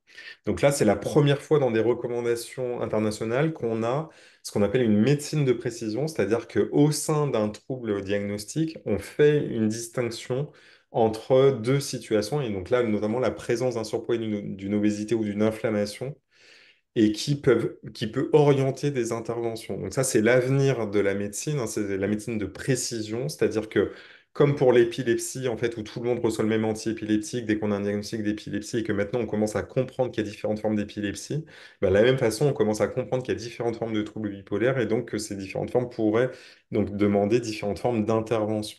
Mhm. Merci. Blandine, tu as une question? Oui, j'ai une question plus générale. C'est où est-ce qu'on peut avoir une consultation de psychonutrition? Et il y a une deuxième question, c'est comment faire l'analyse de microbiote de bactéries pour prendre les bons probiotiques adaptés. Alors, j'ai pas de réponse pour la première parce qu'en fait, moi, je donne pas de consultation et en fait, il n'y a pas de centre de psychonutrition existant. En fait, ça fait partie des choses qui devraient être mises en place et que je faisais en fait, mais je donne plus de consultation quand j'étais au centre expert et je faisais ça aussi avec une collègue diététicienne en fait qui travaillait avec moi. Ça, c'est un manque hein, dans l'offre de soins. En fait, il faudrait des centres experts psychonutrition. Ça, c'est ma conviction. Là, pour le coup, je prêche pour ma paroisse. Hein, je ne me cache pas. Après, pour le microbiote, il y a une enquête dans Le Monde faite par deux journalistes récemment qui confirme qu'il n'est pas recommandé de faire des tests de microbiote parce que actuellement, c'est vraiment réservé à la recherche et qu'il n'y a pas d'étalonnage. C'est-à-dire qu'en fait, si vous envoyez le même échantillon à 6 laboratoires différents, c'est l'étude, l'enquête qu'elles ont faite et publiée dans Le Monde. En fait, les résultats qui vont revenir sont différents d'un laboratoire à l'autre. Il y a des laboratoires qui vont vous dire vous n'avez pas de problème. Il y a des laboratoires qui vont vous dire vous avez enfin, une dysbiose. Il faut augmenter certaines bactéries. Et donc, en fait, ça vient du fait qu'il n'y a pas de standardisation, c'est-à-dire qu'on n'arrive pas encore à s'entendre sur ce qu'est un microbiote sain et ce qu'est un microbiote pathologique. Donc, les données que je vous ai présentées, c'est quand on compare des microbiotes de personnes bipolaires avec des microbiotes de personnes qui n'ont pas de trouble bipolaire, bah là, on voit qu'il y a des bactéries inflammatoires en plus, statistiquement significatives, donc chez les personnes qui ont des troubles bipolaires. Mais par contre, pour une personne donnée, on ne peut pas dire votre microbiote est inflammatoire, il faut prendre un probiotique. Ça n'existe pas actuellement. Donc, en fait, la seule chose à faire malheureusement actuellement, c'est le test. C'est-à-dire si on a des arguments qui orientent vers un problème du côté de l'intestin, donc c'est l'inflammation, le surpoids, l'alimentation ultra transformée, un problème d'énergie, de réduction, enfin voilà, des problèmes de fatigue, hein, de manque de motivation, des problèmes de sommeil, etc. Enfin voilà, il y a plein de signaux qui peuvent aller vers, il y a un problème du côté du microbiote ou des nutriments. Dans ce cas-là, ben, il y a que tester et faire le point pour savoir si le test est concluant au bout de 8 à 12 semaines. C'est le temps qu'on se donne habituellement. Et malheureusement, en fait, il n'y a pas d'autre moyen de prédire. Voilà. Et tout ça a un prix parce que c'est pas remboursé. Donc ça, c'est un problème vraiment dans l'offre de soins. Mhm. Merci. J'ai une question. La formation sur la psychonutrition que vous proposez est-elle accessible à tout le monde? Oui, en fait, j'ai créé une formation, donc c'est avec l'Institut Quantum Santé, hein. Donc si vous tapez Guillaume Font Quantum ou formation, je pense que vous la trouvez. Quantum, vous l'écrivez comment? C'est comme un quantum, donc Ah, Q-A-N, QEAN. U-M. Voilà. C'est une formation. J'ai fait deux formations. En fait, il y a une formation pour les psychiatres, mais donc c'est pas de celle-là dont je parle. J'ai fait une autre formation qui est accessible vraiment à tout le monde, que j'ai fait volontairement accessible à la fois aux professionnels, mais aussi aux personnes concernées qui veulent juste en savoir plus sur la psychonutrition. Merci. Émilie? Oui, Maria demande, est-ce qu'on peut prendre en même temps oméga 3 et vitamine B et probiotiques en gélule? Oui, en fait, alors je sais pas si en même temps ça veut dire au même moment. En fait, oui, on peut les prendre au même moment. Par contre, ça n'existe pas dans les mêmes gélules, c'est-à-dire qu'en fait, les probiotiques sont jamais mélangés avec les nutriments parce qu'en fait, c'est des bactéries vivantes, donc en fait, elles doivent être isolées. Donc, ça n'existe pas des compléments qui mélangent les probiotiques et les nutriments. Par contre, il y a des compléments qui mélangent, et ça, c'est une innovation technologique maintenant avec ce qu'on appelle les duo cap, en fait, donc c'est des doubles capsules. En fait, vous avez une gélule et une gélule dans la gélule. Vous pouvez mélanger les oméga 3 avec les autres nutriments. Parce qu'en fait, le problème qu'on avait jusqu'à maintenant, c'est qu'il y avait des nutriments oxydants et des antioxydants et qu'on ne pouvait pas mélanger les deux. Et donc les oméga 3 en plus, ça c'est juste dans l'huile en fait, donc comme la vitamine D. Donc on peut mettre les oméga 3 et la vitamine D ensemble et d'autres nutriments comme le méthylfolate, le zinc dont je parlais. Et j'en profite d'ailleurs, je vous ai pour répondre à la question qui a été posée sur la formation. Je vais juste vous repartager, parce que ça, je ne l'ai pas fait, en fait, parce que c'est une question qui m'est beaucoup posée sur les différences, en fait, où trouver les infos entre les livres. Donc, en fait, historiquement, en fait, j'ai fait les nutriments efficaces en santé mentale. Donc, la première partie que je vous ai présentée, c'est dans Bien nourrir son cerveau. Toutes les données sur les probiotiques, le microbiote et l'axe intestin-cerveau, donc la deuxième partie de ma présentation, c'est dans Bien manger pour ne plus déprimer. Donc là, j'ai fait vraiment deux niveaux de lecture, à la fois pour le grand public et le niveau scientifique pour les professionnels qui veulent vraiment avoir les données. Et il y a les références aussi des études pour, voilà, pour savoir sur quoi se basent les données, pour vous montrer que je ne sors pas ça de mon chapeau. Et j'ai rédigé aussi, je fais de ma vie un grand projet pour la mise en place des changements durables, toutes les techniques pour mettre en place un changement durable, parce que ça, c'est une question qui m'était beaucoup posée, c'est je voudrais changer, mais j'y arrive pas, notamment l'alimentation.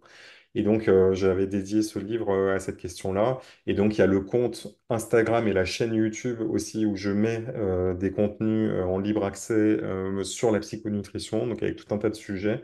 Et j'ai aussi créé le site www.psychonutrition.co où je mets aussi les données et les références concernant les nutriments, les probiotiques et le cerveau, notamment celles dont je vous ai parlé. Voilà, si vous cherchez des ressources pour en savoir plus ou pour les partager en fait avec des personnes qui peuvent être intéressées.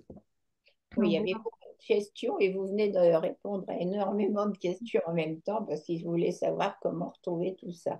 Mm. Est-ce que Voilà. tu as une question? Moi, Oui, moi j'ai une question d'Isabelle, je pense. Je ne petit déjeune jamais. Est-ce que c'est négatif? Alors non. En fait, Adriana Carambeu a déclaré aussi qu'elle petit déjeunait pas et elle est en pleine forme. Bon, donc c'était la semaine dernière, elle a posté ça.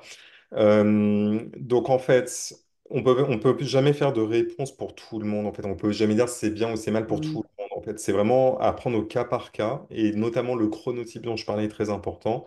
En Espagne, la plupart des gens prennent juste un café noir au petit déjeuner et il n'y a pas plus de problème. Enfin, en tout cas, c'est pas ça qui explique la santé mentale des Espagnols.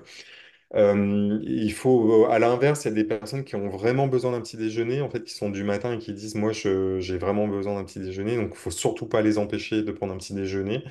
En fait, le consensus, c'est plutôt de commencer à s'alimenter quand on a faim, ne pas se forcer à manger pour dire je me force à manger, et prendre plutôt un petit déjeuner pauvre en glucides. Voilà, donc riche en protéines, en fibres, donc typiquement du skyr avec des amandes, par exemple, des graines de chia.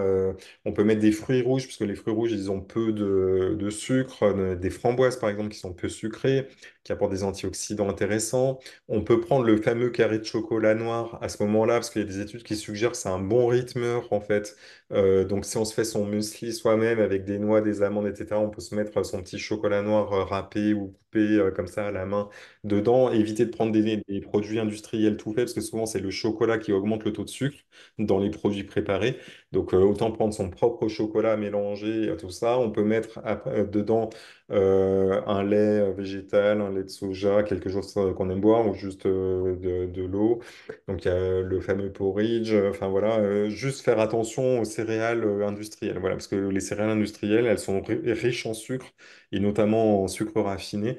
Donc c'est ça que souvent la mauvaise bonne idée en fait c'est le bol de céréales le matin. Ça peut être ça qui peut être compliqué après parce que du coup le sucre appelle le sucre. Après on a une baisse du sucre plus tard dans la journée 5 heures après et donc du coup ça donne un coup de mou. Donc on essaie de compenser enfin en mangeant plus ou en prenant du café etc. Enfin voilà c'est plutôt ça en fait la recommandation actuelle qui a tendance à se dessiner.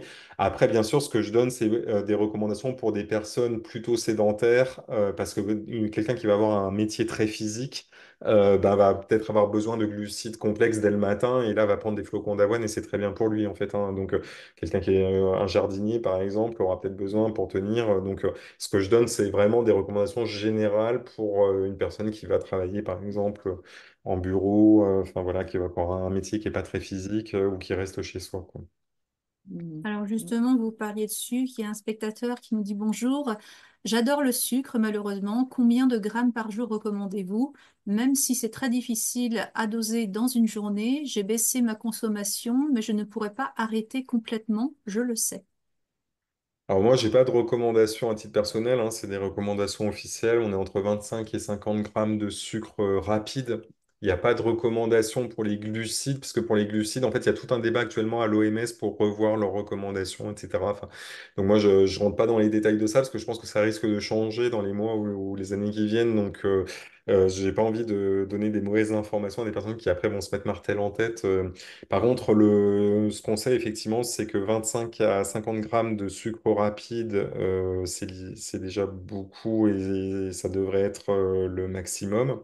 Donc c'est plutôt les sucres rapides qu'il faut cibler. Ça, c'est vraiment ça qui est important. C'est pas de cibler les féculents, les légumineuses qui apportent des fibres, qui apportent d'autres choses. C'est vraiment de regarder tous les produits ultra transformés qui contiennent des sucres cachés, toutes les boissons sucrées, bien sûr. Donc on dit il vaut mieux une pomme qu'une compote de pomme, et mieux une compote de pomme qu'un jus de pomme.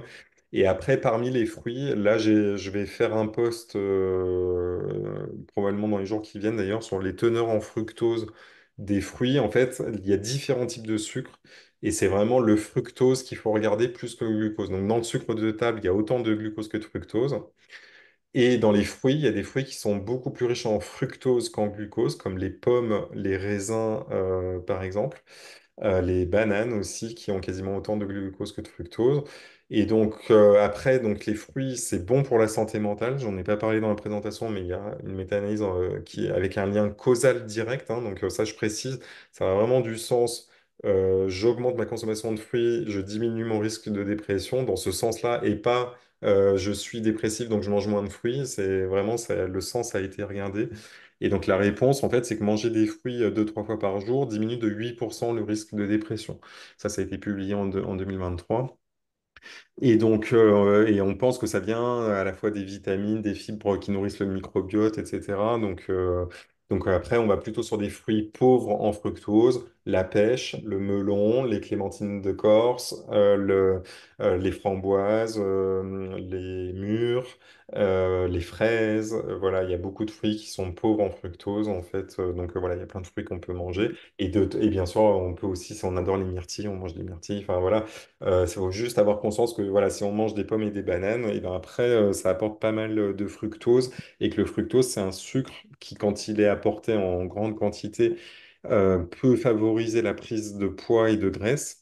Par contre, la plupart du temps, c'est pas les fruits. Le problème, c'est tout ce qui est à côté, c'est-à-dire c'est les viennoiseries, les pâtisseries, etc., qui sont bourrées de sirop de glucose fructose, les sodas sucrés, etc., hein. La plupart dans l'alimentation, c'est surtout ça, hein, souvent qui pose problème. C'est assez rare que les fruits tout seuls pose un problème de sucre et de poids.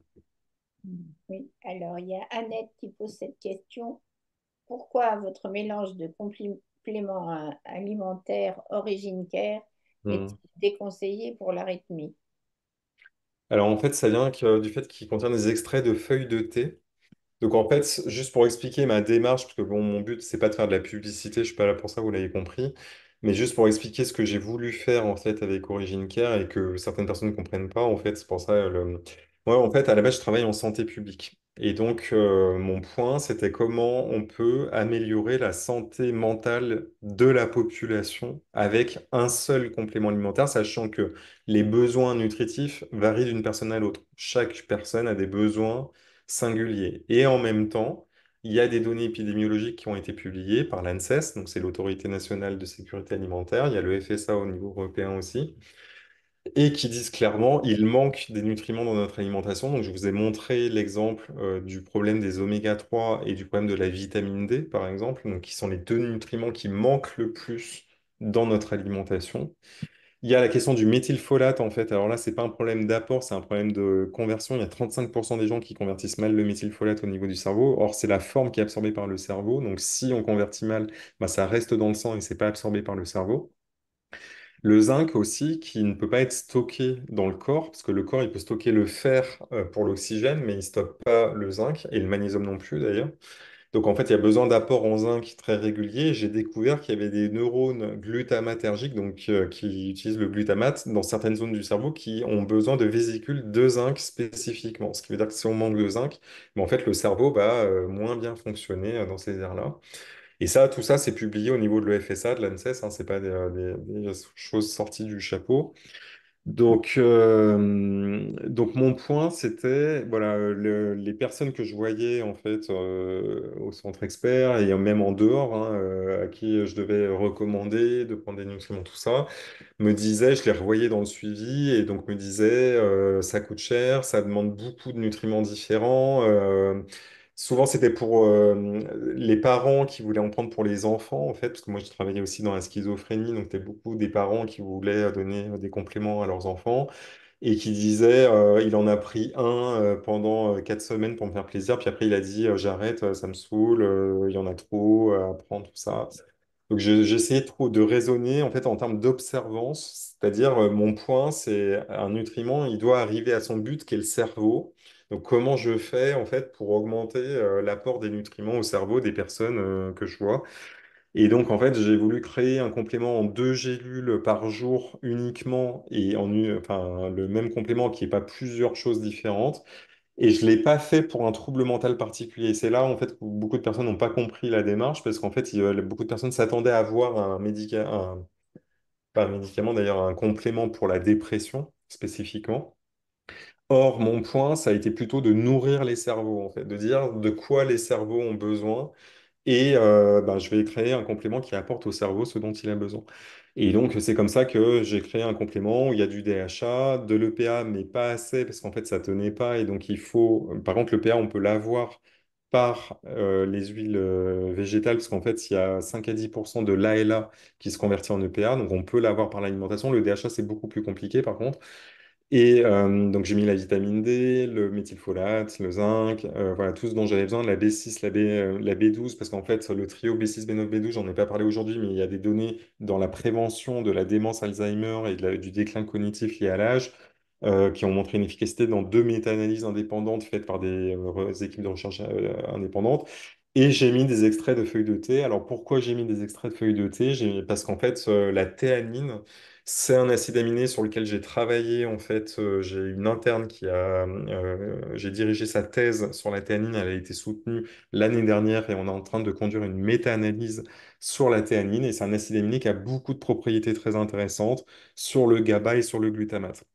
Donc en fait, vous avez vu pour la partie cétogène, il y a la balance glutamate excitateur et GABA relaxateur qui est importante dans le cerveau. Et il y a beaucoup de situations où il n'y a pas assez de GABA et trop de glutamate, ce qui se traduit par du stress, de l'anxiété ou de l'agitation, etc. Et les médicaments adressent assez peu ça. En fait, il y a peu de médicaments qui modifient les niveaux, par exemple, dans le trouble bipolaire, la lamotrigine à forte dose, elle peut augmenter le glutamate, par exemple. D'où le point d'ailleurs qu'il faut faire attention quand on prend des médicaments aux compléments alimentaires qu'on prend, parce qu'il peut y avoir des interactions. Et ça, il faut bien demander à son médecin, et si c'est pas à son pharmacien, est-ce que ça va bien, voilà. Et donc l'arythmie, ça vient de là, parce que en fait, les extraits de feuilles de thé, le complément ne contient pas de caféine. C'est des extraits de feuilles de thé riches en théanine et pas en caféine, donc ça c'est important. La théanine, c'est un acide aminé en fait qui va aussi avoir un effet au niveau de la barrière de l'intestin. Et tous les compléments alimentaires qui contiennent des extraits de feuilles de thé sont obligés de mettre attention pour les troubles du rythme cardiaque, l'hypertension et l'hyperthyroïdie. En fait, c'est les trois troubles. Il y a aussi l'ulcère gastro-duodénal. C'est là où il faut demander l'avis de son médecin pour être sûr qu'il n'y a pas de problème. Voilà. Donc c'est ça l'explication. Et donc juste pour terminer, pour expliquer ma démarche, en fait, une fois que j'avais créé en fait ce premier complément que j'ai appelé l'essentiel parce que c'est l'essentiel des nutriments importants pour le cerveau, J'ai créé après le probiotique, où j'ai fait une revue de la littérature sur les probiotiques efficaces en santé mentale, dans la dépression, dans le stress, dans la cognition aussi, et la cognition de la personne âgée. Et donc, j'ai regardé tous les probiotiques qui avaient montré de l'efficacité versus placebo, parce que là, c'est des essais contrôlés versus placebo. Et j'ai choisi 8 souches, en fait, pour faire un combo comme ça de souches qui ont montré, qui appartiennent à des espèces qui ont montré une efficacité dans au moins un domaine de santé mentale. Donc, tout ça, pour les personnes qui sont intéressées, j'explique tout sur psychonutrition.co. Parce que c'est important d'avoir des ressources accessibles en ligne pour se poser, prendre le temps de lire. Et donc, voilà, c'est juste pour expliquer ma démarche. Moi, je viens pas recruter des personnes. En fait, c'était juste pour pouvoir proposer des solutions aux gens qui cherchent concrètement des solutions, en fait, voilà, pour leur situation. Écoutez, Alors, merci beaucoup. En fait, il y a encore des questions, mais je pense que vraiment, vous avez donné un maximum de renseignements ou trouvé des réponses. Moi, je vais vous en poser une plus difficile. Pour vous résumer, si vous vouliez nous donner pour la psychonutrition des troubles bipolaires 3 recommandations, lesquelles choisiriez-vous? Bah, en fait, la première, en fait, c'est de pas fermer la porte aux compléments alimentaires, de pas se dire, parce que là, il y a un enjeu vraiment médiatique où on essaye de dire que les compléments alimentaires, c'est du bullshit, que ça sert à rien, que ça coûte cher, etc. Alors, ça coûte cher, c'est sûr. Par contre, ça sert à rien. Ben, là, je vous ai montré que si, il y a des données, en fait, hein. Donc, faut pas fermer la porte à ça. Moi, je pense que c'est vraiment une piste hyper prometteuse de santé mentale, en fait. Et quand on voit toutes les données existantes dans la dépression, on se dit que justement, le TDAH, le trouble bipolaire, la schizophrénie, on a fait les recommandations pour la schizophrénie. Il y a quand même plein de choses qui n'ont pas encore été testées et qui pourraient être vraiment hyper intéressante, hein, d'un point de vue physiologique. Donc déjà, enfin, la vitamine D, les oméga 3, enfin, c'est vraiment la base, je pense, que tout le monde, quelle que soit sa situation de santé mentale, devrait prendre en compte, hein. Là, je parle vraiment de tous les cerveaux. Donc ça, c'est ma première recommandation. La deuxième, en termes d'alimentation, bah pareil, c'est d'être ouvert en fait. Et donc en fait, le consensus, c'est le moins possible de produits ultra transformés et le plus possible d'aliments non transformés. Et après, bah, on essaye de s'écouter, c'est ce qu'on appelle l'alimentation intuitive, et donc de choisir ce qui va nourrir son microbiote. Donc le maximum de légumes, de fruits différents en fait, pour diversifier ce qu'on va apporter à son microbiote. C'est probablement ce qu'il y a de mieux à faire actuellement.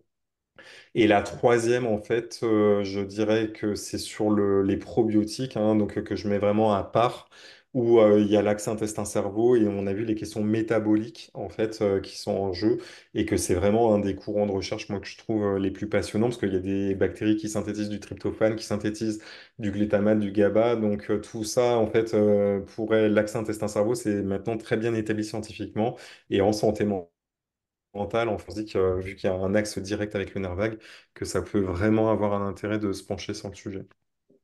Et l'alimentation méditerranéenne, si j'ai bien compris. Ça, c'était dans mon point numéro 2 parce que quand j'ai parlé voilà, de la diversité des légumes et des fruits, c'était donc du coup de Oui, faire c'est dans l'alimentation le... méditerranéenne, Voilà, peu merci. transformée avec beaucoup de légumes et de fruits. Bon, merci alors beaucoup. beaucoup de personnes vous remercient infiniment pour cette conférence parce que je pense que vous allez donner du travail à beaucoup de monde, à nous en premier, et on va avoir beaucoup de lectures. Alors, est-ce que vous pouvez nous envoyer votre... ben, tout est enregistré, bien sûr, mais si vous pouvez envoyer en plus votre diaporama, parce que ça permet aux gens de passer du temps et de... Très bien. qu'il en est. Voilà. Bah, de la part à tous, merci beaucoup et bonne fin de soirée, monsieur. Ok, bon, merci, à bientôt. Au revoir. Merci Merci. beaucoup. Merci, bonne Et fin bon de soirée, appétit. Au merci revoir. beaucoup, au revoir.